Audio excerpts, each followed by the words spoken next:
Bonjour, je m'appelle Jessica Gilles et je suis l'assistante de gestion de l'agence de Tours.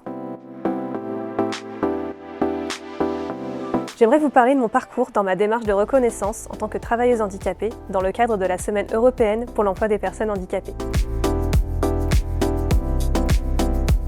L'année dernière, après un premier Covid, les troubles avec lesquels je vivais quotidiennement se sont accentués. Troubles de la mémoire, de la concentration, mini-blackout, dyslexie. Il y avait des conséquences directes sur ma vie professionnelle, avec notamment une difficulté à suivre une réunion, des soucis de compréhension, des oublis.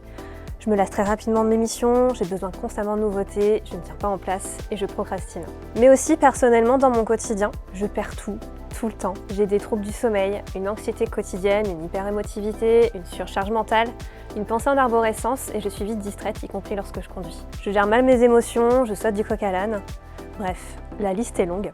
J'ai ainsi pris conscience que je devais me faire aider pour aller mieux et poser des mots sur ce qui m'arrivait.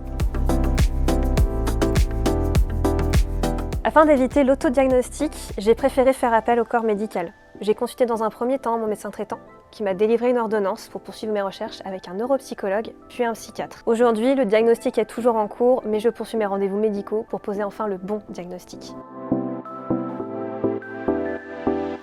J'ai la chance d'être entourée d'une équipe bienveillante qui sait être à l'écoute et m'apporte son aide en cas de besoin. Mes managers m'ont encouragée à poursuivre ma démarche, si cela peut me permettre d'aller mieux et de mener mes missions avec plus de sérénité.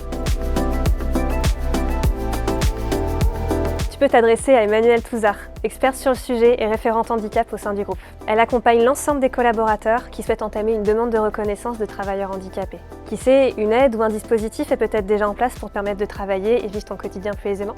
Il n'y a pas de honte ni de tabou à vivre à travailler avec un handicap, qu'il soit visible ou invisible, que tu sois reconnu ou non. N'hésite pas à poser toutes tes questions à ton médecin traitant. Chez Neosoft, nous avons la chance de pouvoir en parler librement avec nos RH et nos managers et d'avoir une mission handicap qui s'implique au quotidien pour faciliter notre reconnaissance. Chez Neosoft, la différence est une force, alors que la force est avec vous.